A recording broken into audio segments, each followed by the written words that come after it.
four corners of the Philippines, we bring you the illest rappers and the brightest stars of the future. The Flow, The Flow. Just go with the flow. Come on now and let me know. What up, Metro Manila, and welcome to The Flow. This week's guest is one of the most soothing male voices in the country today, a former X Factor Philippines alumna, and is now an established solo singer-songwriter of R&B flavored ballads and pop songs. The Flow welcomes Jeric Medina. Hey guys, this is Jeric Medina. Thank you so much for having me. It's always a pleasure to be able to perform my original music for everybody. So I can't wait. Thank you. This is a shift of vibe on The Flow since Jeric is well known, of course, to be one of the best R&B vocals in town. So Jeric, how young were you when you decided on this musical career, and in your experience, what was the hardest part you encountered as an artist? Okay, maybe I can start off by saying that music wasn't always a main career goal, main career path. It was always something I loved doing. As a child, I had tapes of NSYNC, Backstreet Boys, Muffets, Boys to Men. I had tapes. I would sing along to those songs on the way to school. But it wasn't until I graduated college in 2012. I was 21 years old, and it was either I applied for a job, like a corporate job, or I tried my chances at X Factor Philippines because news about it started coming up then. So it wasn't it was either I do that or this, so it wasn't a hard decision to make. I was like, if I don't make it far, I can do that. So thankfully I did make it far enough, in my opinion. I made top 5. Along the way, I met a lot of great people who ended up becoming really close friends of mine in the industry. I consider them family. The KZ, she ended up winning the competition. Gab Maturan, Alan Santa Maria, Kedibon Colim, Take Off, Daddy's Home, all of them became really good friends of mine. Not to mention, the mentors that we had over there. Martin Rivera, who became like a father to us, really. Tito Gary was there too, Tita Pelita. So yeah, I was 21 then. That's how my career started, basically. But to answer the question, hardest part I encountered so far. Hardest part I encountered so far in 8 years. Wow, that's tough. Not because I don't have anything to say, but because I have too much to say. And it's hard to trim it down to just one thing. But if I had to trim it down to just one thing, I'd probably say the competition is at its highest right now because a lot of great artists out there, but most of which don't get the attention they deserve. For me, the main goal is to just get my songs out there, and hopefully a lot of people can relate to it enough to keep me up there, to keep me out there, so I can continue doing this, for the rest of my life, hopefully. So yeah, I guess the competition, probably the hardest part so far. Live on The Flow, give it up for Jeric Medina. Alright, so right now, I'm going to be doing an original song. A song I co-wrote in 2016 with my friend, my brother, Thyro Alfaro. This eventually became my single in 2019, last year. And the music video features a good friend of mine, Ria Ataide. If you haven't seen it yet, please check it out. So basically, this song, Di Na Bale, it's about just, as sad as it sounds, parang just acknowledging the fact na hindi na kayo okay sa isang relationship. So instead of just forcing each other to stay in it, parang tanggap nyo na wala na wag na lang, never mind, di na bale. So that's what this song is about. Hope you guys enjoy. Oh, oh, oh, oh, oh, oh. Ginawa ko ng lahat, di pa rin sapat. Ano bang dapat gawin? para di mabitin dulot ng mga nagawang mali. Sinubukan ko namang paligayahin ka, ginusto ko namang ikaw na talaga. Pinaikot, pinalibot sa'yo ang daigdig, pero bigla kang tumalikod. Hindi ko mabatid kung mapapalayo ka rin naman. Di na bale kung sa huli masayang to, hindi na lang. Di na bale, di na bale kung walang katuturang magpakabuti. Baka walang mapuntahan at mas mabuti. Di na bale, di na bale, di na bale. Di na bale, di na bale, di na bale, di na bale, di na bale, di na bale.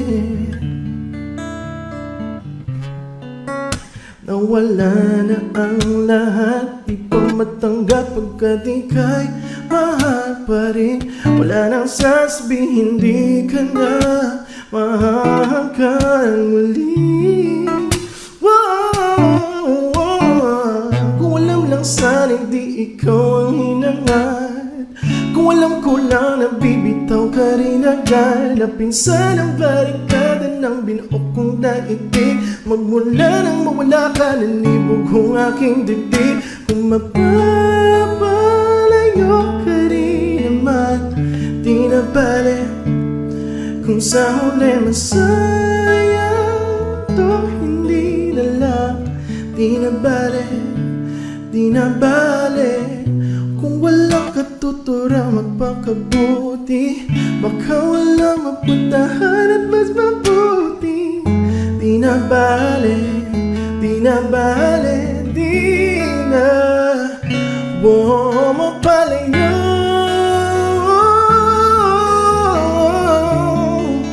Di na bale kung sa huli masaya to, hindi na lang.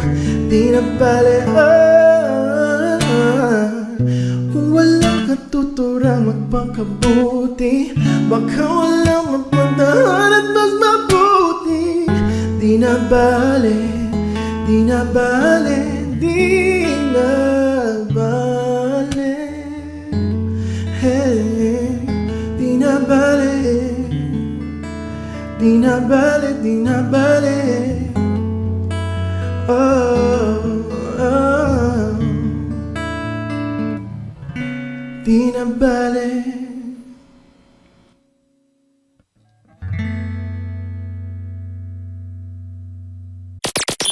This is The Flow. Jeric Medina on The Flow, ladies and gentlemen. Jeric, aside from X Factor, were there other competitions that you were part of? And given a chance, who would you like to collaborate locally and internationally?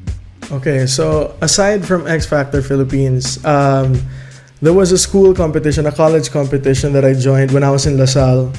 They called it LaSalle's Got Talent.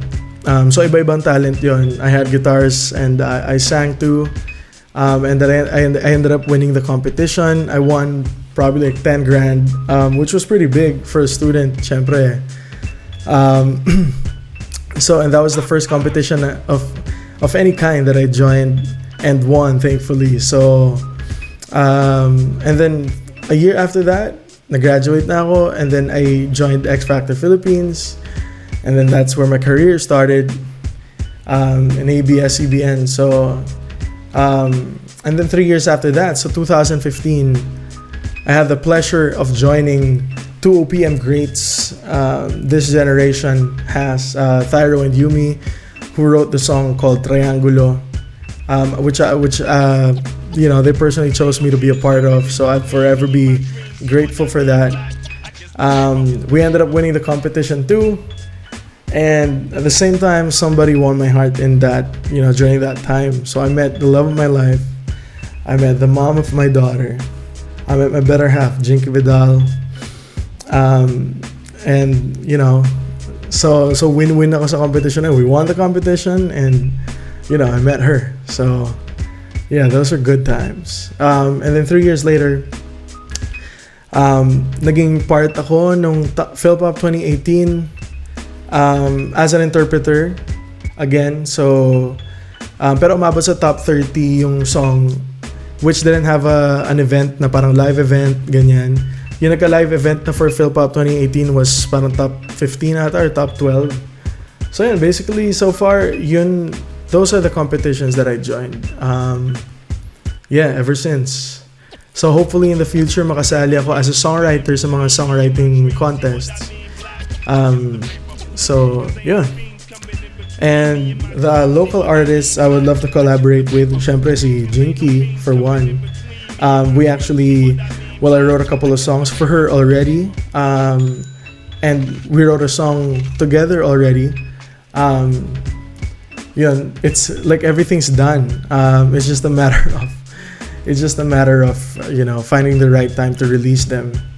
And sino pa ba locally? Dami. So like me and Jinky, we have this band that plays for us. Pag may shows kami, pag may live shows kami and everything, they play for us. They're called La Raza. Pero pag hindi nila kami tinutugtugan, they're an actual band. Meron silang vocalist. Okay? Meron silang vocalist talaga. Si Jana. And them as a band, like sobrang parang we really get along with each other musically. So parang yun, masarap na collab din yun. Jeric and La Raza. Sino ba? Syempre Thyro Alfaro. Like we've been planning to do a song together for a while. Hindi lang nagpo-push through. Bakit nga ba? Bro, let's do it, man. Syempre like isa rin ako kasi when I play talaga acoustic ako eh. So not because he's a good friend of mine, not because he's like a brother to me, si TJ Monterde rin. Pasok kami like we have this very parang sometimes imbis na yung parang strong singing, gusto ko yung malambing lang eh. Like the soothing singing lang, which he's really great at songwriting wise din. So I would love, he knows this, like I would love to collaborate with him. At siguro lastly, it's something that never crossed my mind, but I love to do a song with KZ. We started our careers together. We used to sing a lot together. Why not put a song out together? So that would be a good song for sure. Internationally, syempre, I'll go all the way na. Syempre, like sina Rihanna, Ariana Grande, JoJo, John Mayer, Brian McKnight. Sino ba? Ed Sheeran for sure, yeah. Like those guys have, I listen to them so much, and for sure in one way or another, they kind of influenced my musical taste, my songwriting skills. So yeah, I mean, given the chance, who wouldn't want to collaborate with those guys? So yeah, with that said, like right now, I'm gonna be doing my current single, an original song. It's a song I wrote over the quarantine season, and so ito love song naman to kasi Di Na Bale, which I released last year. Medyo, it's a sad song, medyo mabigat, pero syempre chill. I mean, like, it's really a groovy song to listen to. But this song, like, I was contemplating whether to release it or not kasi lahat tayo may pinagdadaanan ngayon, yung everybody's going through hard times, like this year especially. So parang, iniisip ko, is it a good time to release? Everybody's having their own problems, dealing with their own lives. So nag-decide ako, like I wrote the song, like me and my management decided to, sige, go for it, let's release it. Love song naman. Baka makagaan ng pakiramdam ng like people listening to it, hopefully it puts a smile on their faces. It puts smiles on their faces just by listening to it, singing along to it. So this next song is called Sayo, and I hope you guys enjoy. This is The Flow. Oh, yeah.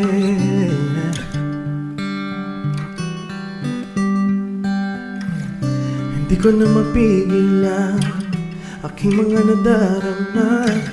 Kailangan pag-isipan na kung saan na ba ito papunta. Sasabihin ko na o hindi pa, sasabihin ko na o hindi na. Nalilito, nalilito, nalilito.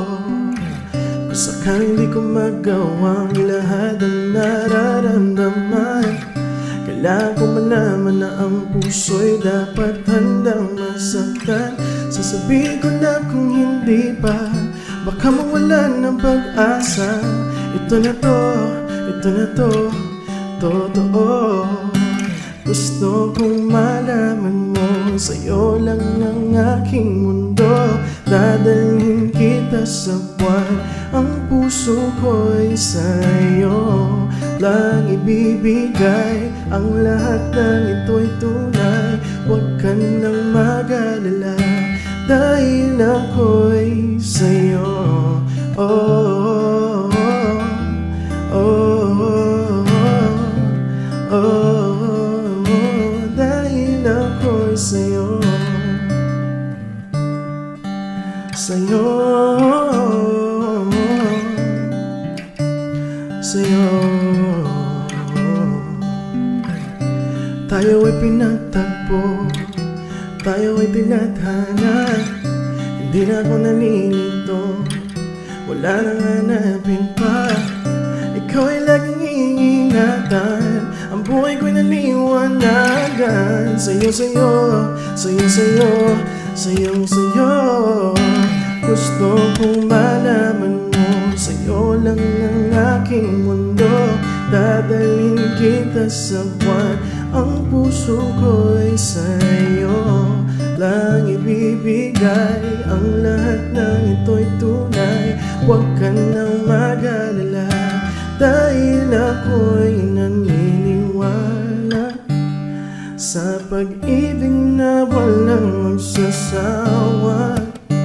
Na habang buhay tayo ay magkasama, at ganito pa rin kahit tumanda na tayo hanggang dulo.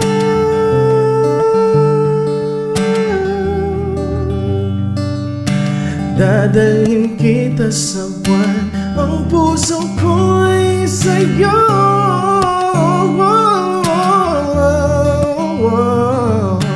Huwag ka nang mag-alala, dahil ako'y sa'yo. Oh, oh, oh, oh, oh, dahil ako'y sa'yo. Sa'yo, sa'yo.